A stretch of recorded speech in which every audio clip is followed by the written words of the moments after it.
Hawaii's longest-serving governor has died at the age of 100. George Ariyoshi is being remembered as a groundbreaking leader.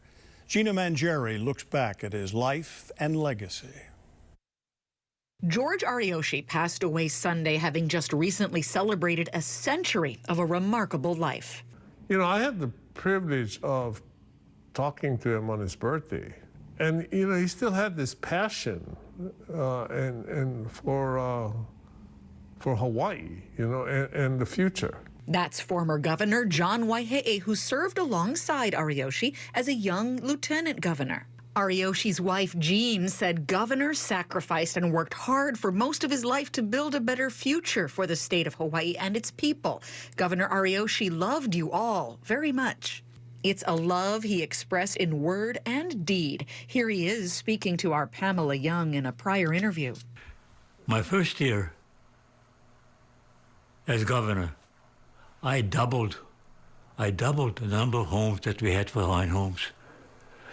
And those kind of things that I did for the Hawaiians was acknowledging that Hawaii used to be Hawaiian. Ariyoshi served from 1974 to 1986, the longest tenured governor in Hawaii, and he was the first Asian American in the nation to be elected governor. We have the first Japanese governor, followed by the first Native Hawaiian, followed by the first Filipino, followed by the first, in a sense, woman here, and one of the few women in America. I mean, at that point, you start to say, well, you know, something good is happening.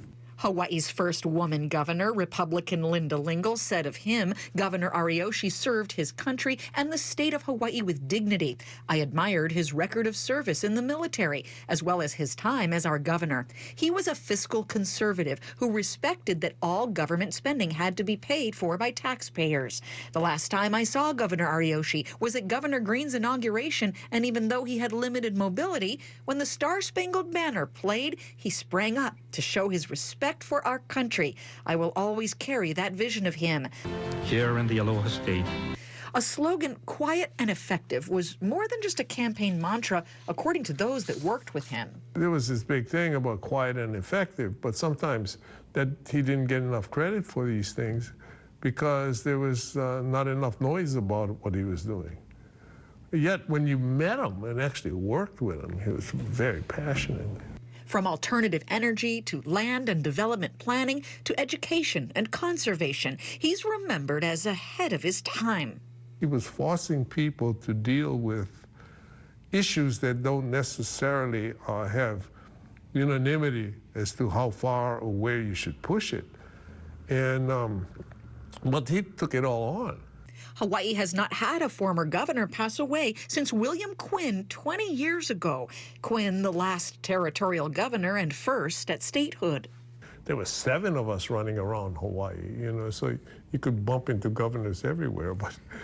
But you know, there's a kind of, we didn't always agree, but what we have as former governors is the experience of actually being in that chair.